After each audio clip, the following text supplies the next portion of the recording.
and welcome to episode 4 of the Patcast. I am Landon West. I'm Chuck Livingston. I'm Tyler Bennett. And we are so excited that you could join us this week after a week last week that only could be described as a roller coaster for Patriot athletics. It started out with volleyball and made its crescendo into football, but we're going to do a little bit of the opposite here as we were going to get started with our football squad. And what happened the other night in Wynne as the Patriots took on a very potent team from Wynne High School in the Yellow Jackets. The action got started early for the Patriots on the field, and unfortunately probably wasn't in their favor with that action. So Chuck, what happened? Yeah, you know, the Pats got the ball first. They drove down. They put together a pretty good drive. I think 2 first downs, and they ended up losing. Jacob Green, Jr., starting quarterback, lost a fumble, and then Wynne punched it in. I think it was 5 plays later. They scored to go up 6-0, missed the PAT. On the ensuing possession, Marion went 3 and out, but perhaps more significantly, Jacob Green left the game with an undisclosed I only know leg injury. It might be an ankle, I think it's an ankle, or I think it's a knee injury, but there's no, so he did not return. Peyton Walker took over. Now Marion was in 6-3 at halftime, but Wynne, whatever they did in the second half, just it worked. Like, they were just hitting big plays, big runs. I don't think they scored a touchdown from less than 8 yards out, and after that they were all like huge long runs, and I think that's something that they really have to get fixed. They lost 42-17. And I'd say that was probably appropriately close for how the game went. I mean, I'd say they've that's a pretty good indicator of how Wynne rolled. Yeah, the first half ending in 6-3, obviously that's not awful. Yeah, that's a very stellar performance. Considering everything, 2 turnovers, you lose your quarterback. I think anybody would take that. That's a stellar performance from your defense against a very potent, run-heavy, flex-bone offense. Monk, how do you feel about the first half of the Patriots' performance with that 6-3 score? It was good to see them come out early. This is probably going to be one of the bigger lines that the Patriots will see all year. They had a pair of guards. I think they both were around 290. So just for them to come out with that defensive line that we've heard so much about, it was really impressive for the Patriots. The one note actually 2 big notes that I have there is a tremendous play by the safeties. Kirsten Hill and KB Williams made some fantastic plays for the Patriots, and my other star goes to Bradford Doherty. Made about a 36-yard field goal, I want to say, and it looked like it was good from even further than that. So those were the 2 definite stars of the first half. Again, you hate to see what happened with Green. I wouldn't be surprised if he doesn't show up again for the Patriots this year. But the good news for that is he's young, so he's still got at least 1 more year if this is the end for him. Yeah, with Jacob Green's injury, I believe the quote that was coming from the coach on that was, "I'm going to sleep tonight, assuming he is not returning this year." Yeah. That maybe preparing for the worst a little bit, or maybe just being realistic. Well, yeah, but how does that happen to Marion? It seems like every other year there's some kind of injury at the quarterback position that takes on a new identity for the team, and now instead of having the run heavy or at least the ability to get out of those positions and scramble, now you've got Peyton Walker, a more traditional style quarterback who can certainly zip the ball down the field, but his performances were coming out in the second half, where the Patriots were down 6-3 when time began. However, Luke Chapman of the Wynne Yellow Jackets we felt like he was more in control and had a 63-yard runs for touchdown at the very beginning. How'd the second half go following that run? Yeah, I think that once they got up 28-3, I think a lot of people kind of realized they're kind of in control of the game for a couple of reasons. Marion hadn't really moved the ball since that field goal drive we discussed. And number 2, Wynne, the way they run the ball, they're pretty much good for, 2 first downs every drive on average, I would imagine. Just grinding out yards, 3 yards a pop. So that shortens the game. Now, I say that, and Marion actually responded quite well offensively. They scored on the possession after going down 28-3. They recovered an onside kick. They drove down again, and this was a key moment in the game, as it was there was it was early in the fourth quarter, more than 11 minutes left. It was about a 4th and 3 play, and I threw it out to the right flats, and it was batted down. So after that turnover on downs by the Pats, Wynne took off and they scored, I think, 2 more times. We'll go up 42-10 now. I thought that was kind of the key moment in the game. Obviously, Marion stole a possession there with the onside kick. And even a field goal. Like I said, I know that's not the philosophy that Marion, has here. But at that point in time, and I get it. You're down there. You're at the 12. Let's get 6 right here. You have faith in your offense. It was a 4th and short. So I get it both ways. I just wonder how things go differently if they kick the field goal there. Yeah. Maybe they get another onside kick. Maybe they stuff Wynne 3 and out. Maybe they hold them to 1 first down. Maybe they get the ball back with 9.5. And now it's 28-13. And again, you're still uphill, but you're in the game too. Now you get nothing. It's still 18. That's 3 touchdowns at the very least. But again, that at that point you're looking at points and not like situational things like that. And if it were like 4th and 12, they probably kick, or if they were like further out, they probably kick. But they probably thought, man, if we put this thing in the end zone, we can make it 28-18 and have plenty of time. So like I said, I thought that was the key moment. And that was just sort of it. When you dig a hole like that, it's tough to come back, and you can, overanalyze anything, especially that. And that's the other thing. Wynne, I thought, did a great job. I thought the offensive line of Marion struggled a little bit, down 2 starters. They got guys in some different roles. Now, and then Monk and I the other night leaving the stadium, we kind of played a game of don't jump off the ledge yet. It's a 10-game season. You're going to get some bodies back on the O-line. Even if Jacob is out for the season, Peyton got nearly as many snaps as Jacob did in the offseason. So if you felt good about Jacob coming into the season, you almost have to feel good about Peyton doing so. He looked good to me. I don't think he had a turnover, unless there's one I'm forgetting. There's a dropped interception across the middle. So that's what you want to see from a guy coming in cold. Like I said, there's plenty. There were some things to like. Obviously, there was more to dislike. But again, it's early in the season. This is a game that, especially now in this new playoff format, even if you go 0-3, it doesn't mean anything if you feel like you've got it figured out going into the conference schedules. And we talked so much about the defense leading up to this game. They were very, very highly touted.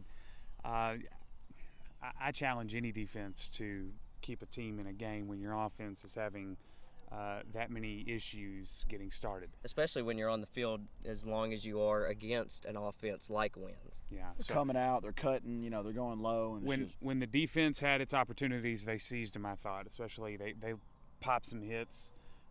They were able to fight for some interceptions. I thought that they did an absolute stellar job with what was being given to them by a down offense. So 42-17 would end up being the final on that one. I got the 17 right, I guess, for Marion, but a little bit off on the win prediction. So, Monk, we assigned you, quote assigned, kind of took it on himself to look forward to this coming week because we know nothing about this team coming up. This first time Marion will play an interstate squad since 1992 or 94 sometime, yeah. Against Pontotoc, Mississippi, we believe, one for the history books. What do we see in Jackson, Missouri? My only encounter with them is my family in Sykeston says they're all business, and I saw their cross-country team yesterday in Memphis with ours. So what do we see out of them? Well, I was doing some studying of some film in between Saturday's slate of college football games. Got my notes right here. It's not a Gruden Grinder section. It's Monk's Maulers. Monk's Maulers. There we go. And from what I can see, I'll start with their defense first. It looks like they run a 4-front, and they'll either have 3 linebackers or 2, depends on whether or not it's mostly passing or running down, whether or not you'll see that many linebackers. They're very disciplined, but they are prone to over-pursue sometimes. Like if they see that you're running the ball, constantly running the ball, and then you run a counter or something off of that, then they're going to be really susceptible to that. It sounds weird that they're disciplined yet they over-pursue, but their linebackers are like the leaders of that defense, especially the Mike. He's making changes all throughout that defense. Their DBs were slow, but they did make the tackles. There wasn't any kind of option with that. We have a chance with our receivers to get beyond them because of the speed of our receivers, but you got to make sure that you do get past them, because if they get a chance to make the tackle, they're not going to mess up with that. Again, they will put 5 down linemen sometimes against the run. They're really smart when it comes to these passing versus running downs. They'll see what the situation is, what's likely to show up, and then sometimes you'll see 5 down linemen for Jackson. They really got beat with slant routes because they mostly run zone coverage for the most part, and they don't like the wildcat. They don't like having an extra defender out there, extra blocker. They really didn't seem to work well against the wildcat. And that was one play formation we did not see from the Patriots in Wynne, but we do know it's in the repertoire. Mm-hmm. So or at least it was before the last injury. Year so, it was, yeah. As for their offense, their running back, I believe it's Bryndon Reed. He's a senior. He doesn't have a really good first move, you know what I'm saying? Like off as soon as he gets the handoff, but once he makes a hole, he's probably gone. So, but again, if there isn't a hole there, that's an easy tackle there. So their running back, he's got breakaway speed, but not too much from there. Their best player on their offense is their quarterback. I'm not sure what his name is because there's 2 quarterbacks number 7s on roster. But I wonder if that was intentional. But I believe it's the 5'10", 170 sophomore. So his last name might be Koning, I believe. There was one play where it was 4th and 34 for Jackson, and he scrambles and not only gets the first down but scores a touchdown, untouched. Yeah. So he's got some breakaway speed too. The rest of the offense, they're not too fast, but they are quick. Their blockers are questionable, and their line is decent at best. It's a spread offense, but they run first.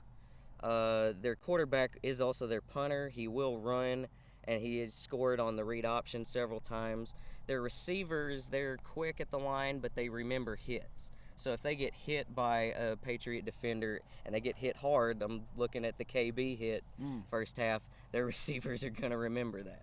So they might hear some footsteps coming and make some bad plays off of that. So remember that, DBs.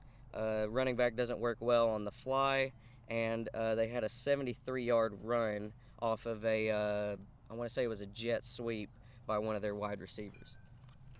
Good stuff. So that's a lot to take in. Is it just me, or does this sound very familiar to the Patriots last year? It's very familiar to the Patriots. Yeah, I guess you could say that. Spread offense, run first. Well, Marion's running back probably has more speed, I would imagine. I would imagine, yeah.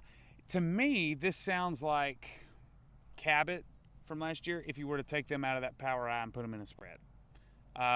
And their school size are probably – Cabot's probably a little bit bigger, but we know that Cabot's a perennial contender for a semifinal in 7-8. Jackson has been in Missouri's semifinals many, many times over the past couple of years. So it sounds very, very much like there are things that are going to go the Patriots' way in this game, and then there are plenty of things that won't. Because I think that this team was scheduled because of 2 reasons. And Coach Jed Davis in just a second is going to tell us about the first one that I think is really interesting, and I can't wait for you to hear his thoughts on this. But the second one, because they are a very similar team to what we expect to see in conference season when it's time to get your seeding. So I think that's going to be pretty cool later on and probably will benefit us then. Let's see what Coach Jed Davis had to say about this matchup. Things along with this year is a little bit of a different non-conference schedule.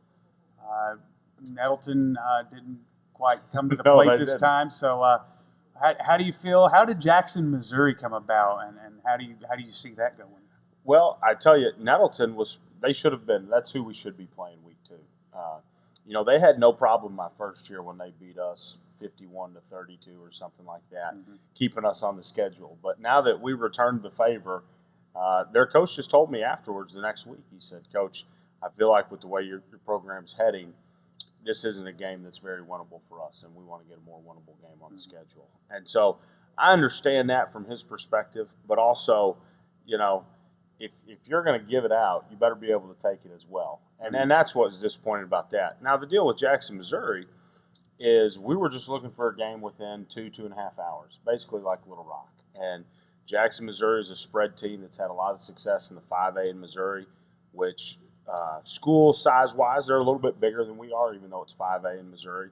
Is that their largest conference up there? They do go up to 6A, Okay. But it's one of those deals where they've gone 8-4, 9-5, and stuff, made the quarterfinals and semifinals and the playoffs up there the last few years. So it's a really good quality opponent. They run a lot of stuff that we'll be seeing from teams like a Jonesboro or somebody like that runs the spread. So we feel like it does a good job of getting us ready for the football season. All right, and that was coming from our interview we had with Coach Jed Davis about 3 or 4 weeks ago, right before school started. You could see the entirety of that interview in week 1's episode 1 of the podcast. Just scroll back in the YouTube playlist, and it'll be right there for you. So now that Monk has flaked on us a little bit, no problem. We'll just, take off half of his pay this week. Dock his pay. 0 divided by, never mind. We'll do the math later. So one thing he did leave with is they only onside kick. Now, Wynne did that. Wynne number of times. Every time, but I think one. They deeped it one time, yeah. Yeah. So well, maybe another time it was sort of deep. But so this is another growing trend in high school. All the numbers say, yeah. I mean, your odds of getting an extra, unless you have a kicker that can put it through the end zone for a touchback, then it really doesn't make sense to just give them the ball like that when you might recover. I think the stats are like 1 out of every 7 onside kicks or something, or 1 out of every 8. And I guess what it comes down to is the 30 yards of field position worth a potential possession? So, people crunch numbers all the time. It's sort of the new statistical trend. And that's part of Marion's philosophy here under Coach Davis. They don't onside kick all the time, but it is a deal where it's a weapon. If you're down 2 scores, defense maybe not playing well, maybe you're playing an explosive offensive team, you're able to, because again, it's really a coin flip sometimes. Yeah. If you've got a good kicker that can kick it off the ground and pop it up. I mean, they recovered one the other night. It can be a game changer. So like I said, the numbers just make sense when you look at them that way. Now, it's just a philosophy thing, though. If you've got a good defense, you probably don't care to kick it off and make them go 3 and out. But if you have a defense that's not quite up to snuff or something, you may do it. So, hey, there may be some points scored on Friday night. Yeah. So, and much to the credit of Bradford Doherty, the other night I tweeted out on our Twitter page that he did a pooch kick. Mm-hmm. We went back, he grabbed me, he pointed out, and he had the play on their huddle app. No, he put that thing straight in the ground, and it popped up that high forever. Which is how you onside kick it. Yeah. What a weapon. Yes. I haven't seen one like that. You could have fair caught that thing, which is a rule in college now. Right. But, I mean, there is a weapon there. Well, so as we've be seen, interested to see how that works out. A reliable kicker on kicks and PATs and onside kicks, somebody that can, and he also punts. Bradford's really a guy that, you look at him as almost like a pretty good defender as well. You have to deploy him correctly. But yeah, the other night you certainly saw that potential. And the game didn't go super well when you have an entire segment on the special teams. But special teams I thought were solid. Bradford hit a field goal. He hit his PATs, punted well. I think he. Punting's not a big part of the Marion arsenal. Would have had him on the one had the boys caught up a little bit better. Right, yeah, he pinned one, it bounced up, which is what you want. So like I said, yeah, Bradford did a good job. He'd probably be one of my stars of the game. Yeah. Along with Taylor Brown, who had the most exciting play of the night, if you're a Pat backer, when he took that slant 85, 86 yards to the house and was just pulling away the whole way like he had a passing gear. So if I had to make 2, those would be my 2 stars of the game, Bradford and Taylor Brown. Good job, guys. All right, so Monk sent to you his fast take pick, as we get to do that now. What did Monk say? Monk said that quarterback play will be the difference. He thinks Marion will settle in a little bit, but he's got the team from the north winning 35-21, Jackson. That's interesting. They haven't scored under 40 all year. Yeah, so he thinks that Marion's going to, give them a little bit to think about. Now, at some point, they're going to slow down that pace as well. I think I'd say something similar. I mean, I haven't watched as much film as Monk has, or any. But I've probably got Jackson. I'll give him 10. I'll say Jackson 38-28. But I think it could be a good game, maybe within 3 in the fourth quarter, and they score late, and maybe, but I think Marion looks a lot better, and I think fans, they stop looking for that panic button a little bit, and I think, that people kind of get excited about the Blyville game. Well, and I think that this is not a throwaway game, but it's one that the Patriots definitely need to realize it's unprecedented how we're having to, as Coach Davis mentioned, it's unprecedented we're having to play a team of this caliber from out of state. So in a new world, a brave new world of interstate games here for the Patriots, I think that Jackson's just going to be a little bit too much, and you're probably looking at about a 49-21 game for Jackson's favor. So, and I know that pains you to call yes, that. Yeah, but it's just one of those things. There are some cobwebs, I think, from Wynne, and you know what? I hope they get their butts over there and get it out of them. But I fully expect that to happen. But it's just that this game ultimately means so little because there's no other team around that's playing them that they can use as comparison. It's not a round robin like last year was with another team. So it's just one of those that I think that cooler heads may prevail on this and say, okay, let's learn what we need to learn. Let's not get injured while we're doing it. And let's get ready for Blyville. I also think the offense runs a lot smoother this Friday. I think that with Peyton, assuming I haven't heard anything definitive, but I assume Peyton will start Friday. I assume the coaches will rep him as though he's going to start on Friday. He'll get all the reps. He'll get all the reps with the first-team receivers, with the first-team offensive line, because I don't know how those reps were distributed either. It could have been a deal where he's working with some backups, working with some ones. This week, he's the man. So he's basically – he'll be throwing that long ball to Colin Chambers. He'll be hitting Taylor and Devin on those slants. He's going to have Ryan Robbins. That's going to be a good thing. Like I said, the offensive line, they'll be more in sync. Like I said, I think that you'll see the offense and you'll see what they thought it would look like more. But yeah, I think defensively there's some question marks, and if Jackson's explosive like that, then I think they'll win. But I think that you'll feel better about Marion on Saturday morning than you probably felt on Friday or Saturday after the Wynne game. Yeah, I think that's definitely telling. So good luck. We'll be right here. We'll have the party going. The trench will be going. And come support this team, see what Jackson's all about, see what the Patriots are all about at home. And it should be a good contest. Also, the Colton's Roundup. It's very exciting. Get you some $5 steak. $5 steak, E.J. Miller. Half price here compared to some other establishments. So come get you some something like that.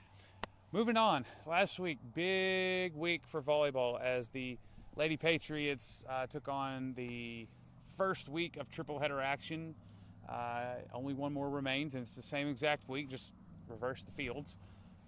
Lady Patriots took on the Lady Mustangs of Forest City High School, the Lady Blazers of Valley View High School, and the Lady Rams of Paragould High School. Let's just get this out of the way. Lady Patriots defeated the Lady Mustangs 3-0. Lillian Fogelman served 25 straight. That's all we have to say about that. Moving on. Marion's better than Forest City in volleyball. Moving on. So the next night, after a night of rest for many of the A-team starters, the Lady Patriots traveled to Valley View High School, my first trip there, to take on a very, very potent, powerful Lady Blazers team, defending 5A champions. So you had a clash of titans as the Lady Patriots, of course, 6A defending champions. I gained about 12 Twitter followers because I was updating the game. Yeah. So I was like, I'm over 800 now. I don't know how, but it is what it is. Patcast is doing pretty well on that front right now too on Facebook. So thanks for watching, guys. Yeah, we do appreciate that. As we were there, we saw Lady Patriots fell 3-1, and it was not a very typical night for anyone in any regard. Lady Patriots did knock off the Lady Blazers first set 26-24. Let's sandbox this set because this one we can get a lot of good analysis for the Lady Patriots from. What were your feelings regarding that one? Yeah, I thought that sort of my everything I thought was confirmed in that one. They're basically an evenly matched team. I mean, not only was it a 2-point set, they win an extra point, of course, 26-24. Marion jumped out of the gates, really wanted this one. You could tell that. I mean, every point they were celebrating, they were pumping their fist. It was a lot of energy on the sideline. Didn't really see it the night before against Forest City. I think it was kind of going through the motions type deal. That wasn't the case against Valley View, and it was everything we expected. Like I said, there were. I mean, you've got athletic plays, you've got defense, you've got all this. I thought it was fitting that Ali Bermucci, Marion's a senior, off a free ball coming across, killed the ball for the deciding point in that one. just a lot to like. Like I said, I mean, just two teams that really might be the two best teams in the state duking it out. And I think at that point in time, after Marion won the opening set, I think you probably had to feel pretty good if you're a Marion fan about, okay, you know, we came out, they made a run, you know, we made our run too, and then, you know, we're able to pull it out after things were kind of going south for a minute. And I just thought it was a well-played game and just a lot of fun to watch, man. Yeah. The first set was a 26-24 victory for the Lady Patriots. The second set, up to a certain point, was fantastic. Back and forth. Big plays. Defense was trying to prevail, but offense was trying to say, no, this is our game. So how you look at this game up until that certain point, you could look at it the very same way you were looking at the first set. Back and forth. And me and Monk commented last week that if it was a back and forth tit-for-tat game, then it was to the benefit of the Lady Patriots. Then we hit 17-17, and it just kind of grinded to a halt. As you can see on this play right here, Lady Patriots senior Allie Ramucci fell and sprained her ankle, we know now. At the time, it was very unclear because the pain on her face was immediate and it was evident. I've never had to do the whole look away thing that ESPN does, but I felt like that's what we needed until she got up because we didn't know how ugly it was going to be. But as you can see right here, her ankle was at a very awkward position. Now, why did this happen? Ultimately, we don't have the equipment between myself and the person who provided this shot to say exactly what happened. But you can look and you see to the right of Allie's right ankle is Destiny King. Destiny is at least 8 or 12 inches away from that play. It was not Destiny. If you look just to the left of Allie's right ankle, you will see the feet of a Valley View defender. And then there's the third theory that Allie just kind of, had an awkward stance and it just bent. I can tell you from personal experience, I think that option B is what happened. You got two teams that are going after it. I've been there where two teams are going after it, and I've rolled my ankle on top of someone else who was spiking. Allie was defending in this case and lands on top of the person who was spiking. Obviously, that means that Valley View's hitter or setter, whatever position is across on our side. Ultimately, that should be called, but this is something that happens so quick, you really can't. That was only called one time all night, and it was so obvious. I think that if this were to happen again, the answer would be better. Because, hey, we've done it now once. We're better prepared. It's been a year since they've had to respond to something like this on Diane's behalf. If you looked at that footage or footage that we provide online, you'll see that it took 3 girls to replace Allie's contributions. Maggie Arelli came in. Carly Russell came in. Lillian Fogelman came in. That says a lot about Allie, doesn't it? I saw her the next day, and I commented to her, hey, even though you're off, you still have to feel very proud because you had 3 people out there who have watched you for 2 years, at least at the high school level, and they were extremely effective. And you're their model. That's how it works. So I feel like Allie had to be proud of how they stepped in. So did the coaches and the entire team. So ultimately, that was big. But I don't think that it was so big the Patriots couldn't have overcome it. But obviously, there were some issues following that. The rest of the game, how do you feel that went? Yeah, Valley View, again, I felt like they were just evenly matched as you could be through the first set and a half. And whenever, whoever gets the first, I guess the first break in the game, like it sort of like went that way. And like I think the shock from the actual injury on everybody else was pretty crucial. And everybody else didn't have as many reps in that scenario. And I think it was just a matter of, Valley View could have won anyway. And then, of course, you take out one of Marion's best players, and now I don't mean take them out. I mean, she left the game. She leaves the game, and now, Valley View, who was already kind of on an equal footing, now they're They've considered, they're playing at home, a lot more emotion, and I think that was kind of the difference. And again, they're just sort of execution issues. But I agree with your point that if something like that happened again, then they would be better versed in it because, we'll talk about Paragould in a minute. Yeah. So Lady Patriots would get out of Valley View this time with a loss, unfortunately. 3-1 would be the final. Not lost in that should be the efforts of the fourth set. Losing 25-20. You could tell by that point they were finally starting to gel a little bit more with replacements, people that aren't typically in that battle. So the Lady Patriots would go on Thursday night to play the Lady Rams of Paragould. It's the rally, and let's take it away from there. And welcome back to your favorite segment and mine. It's the rally. As the Lady Patriots welcome themselves into Paragould High School because the student section sure didn't do it either. After falling short to Valley View High School, they look forward to making things right. Here we catch them up in the first set as the Paragould Lady Rams just slam it in their face.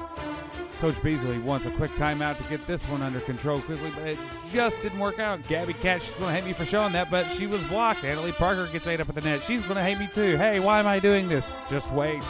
And then the Lady Patriots try to get a block going, but hey, they're just high-stepping. And then finally, Annalie Parker tips it out of bounds, and that's 25-23. First set's going to go to Lady Rams. Up next is set number 2. Here we see Annalie Parker, and it's still not quite going correctly. Coach Beasley says, hey, I have an idea. Let's get dinner afterwards. Then Annalie Parker serves it over, and guess what? Everybody loves dinner. And then Gabby Cat says, hey, I'll get in on that and eat more than the rest of you combined. Timeout, says Coach Beasley, and says, okay then, since you did that, what restaurant do you want to go to? Now back to the serious stuff. Here comes Annalie Parker. She sends it down the line, hit that line. Hope Phipps says, hey, Coach, if I get these 2 serves, can I please pick the appetizer? She says, sure, I'll have the shrimp. And now it's Kung Pao sauce for Sarah Betts. And now sit back, relax, and enjoy an evening of art from Hope Phipps. L'amour est un oiseau rebelle que nul ne peut apprivoiser. Et c'est bien au vain qu'on l'appelle, s'il lui convient de refuser. Et en effet, menace aux prières, l'un parle bien, l'autre se tait. That's right, Hope Phipps served 10 in a row, which is more than the entire squad from Paragould made in that set. And here she goes again. Coach Beasley knows you got to give it to the girl who's on fire. This girl is on fire. Oh, look, we found a better camera setting just in time for the match point from Gabby Cat. Guess what, ladies and gentlemen? We're coming home, back on track. The Lady Patriots defeat the Lady Rams of Paragould High School 3-1.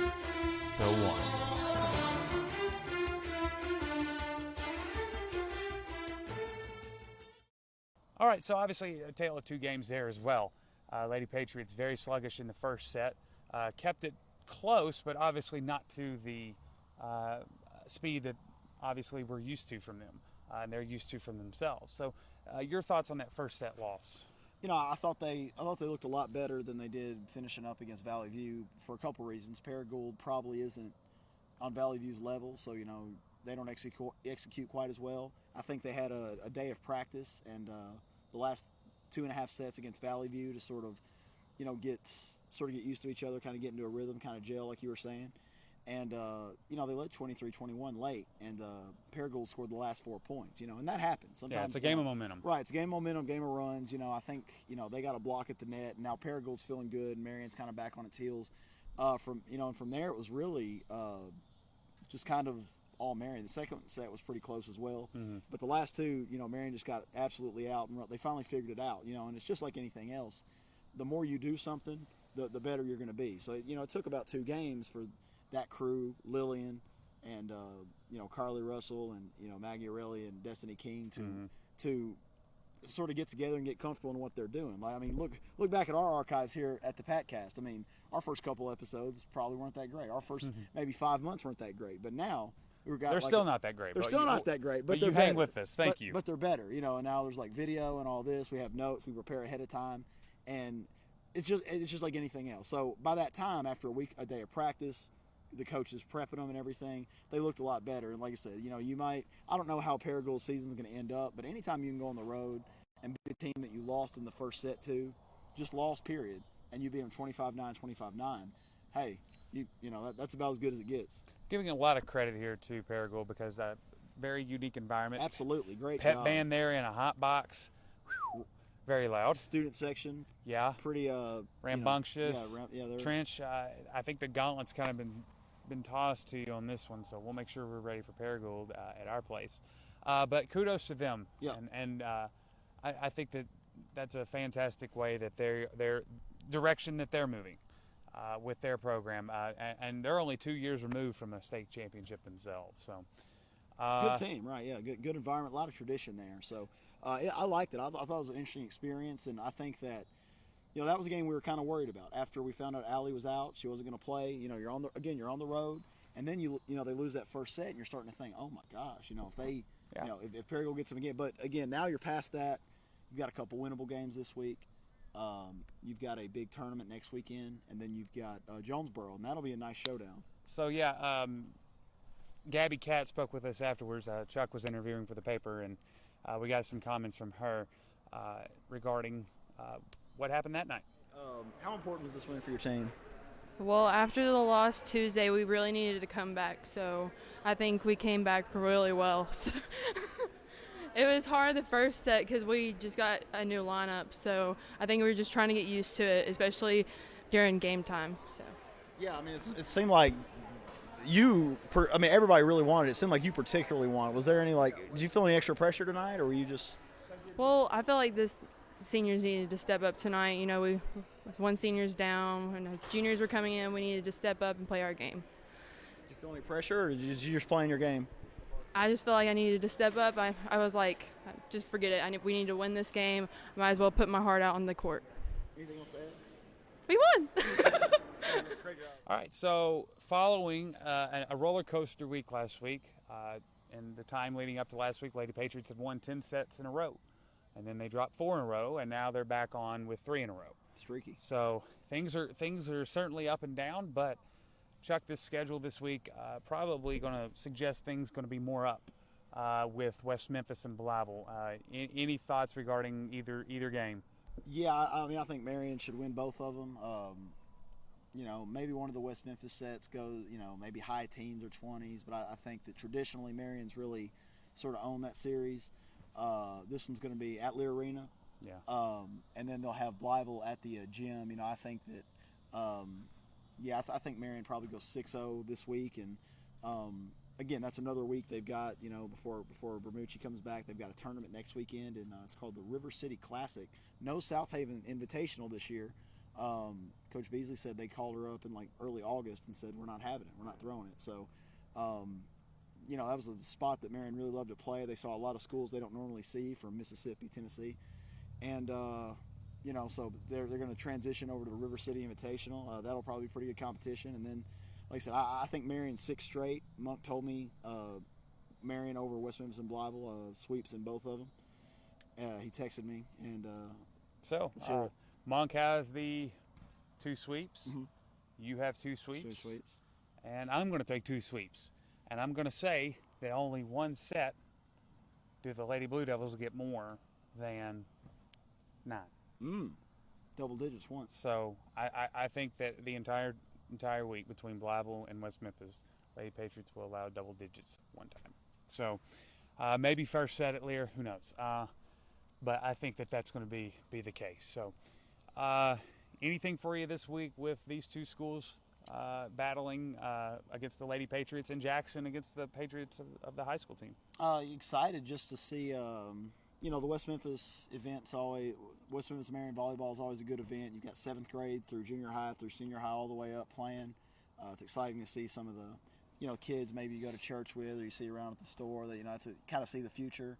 Blytheville, don't know as much about them. And then Jackson, just kind of seeing what, Missouri high school football looks like. You see how it compares and see, what kind of things are in vogue. I'm excited to be back at Patriot Stadium for the first time since week 10 last year on a Thursday night. I think the place will be popping. I'm excited to see what the Trench has cooked up for their home opener. So I'm just excited for a lot of things. obviously there will be some activities devoted to remembering 9/11, as it will be September 9th, and we are Patriots, and now that's referred to as Patriot Day, so that's something we take a lot of pride in.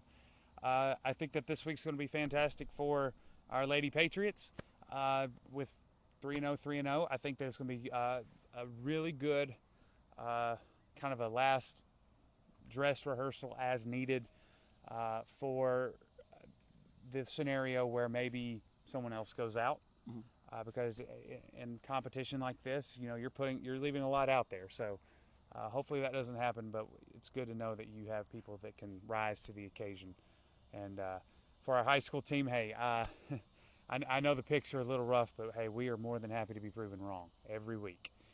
So anything that goes your way, obviously, we are happy to hear about it. So come find us, room 38 in there, so if you want me to eat some crow. But first, you got to find the bird. So let's do that, and hopefully things will go our way. So for Tyler Bennett, I'm Chuck Livingston. And he is still blocked, right? So I haven't checked, but I'm fairly certain. Yeah, Okay. I would imagine. If I had money, I would bet it on being still blocked. Okay. Oh, by the way, my birthday was the other day. Landon got me the Ariana Grande box set, and that was class. That was fantastic. Thank you so much. You're welcome. Very thoughtful. You're welcome. The reason why she feels like a dangerous woman, ladies and gentlemen. And I'm Landon West. Let's just get this out of the way. Lady Patriots defeated the Lady Mustangs 3-0. Lillian Moncrief served 25 in a row. Lillian Fogelman. I have said that so many times, haven't I? Claire Moncrief. Or Camille Moncrief. There's Camille as well. And Little Max. Their mama taught me. Yeah. She needs to teach you something. Always brought, like last names apparently. She's going to teach you how to catch these hands. So we'll take care of that. On top of that, Lillian Fogelman. There we go.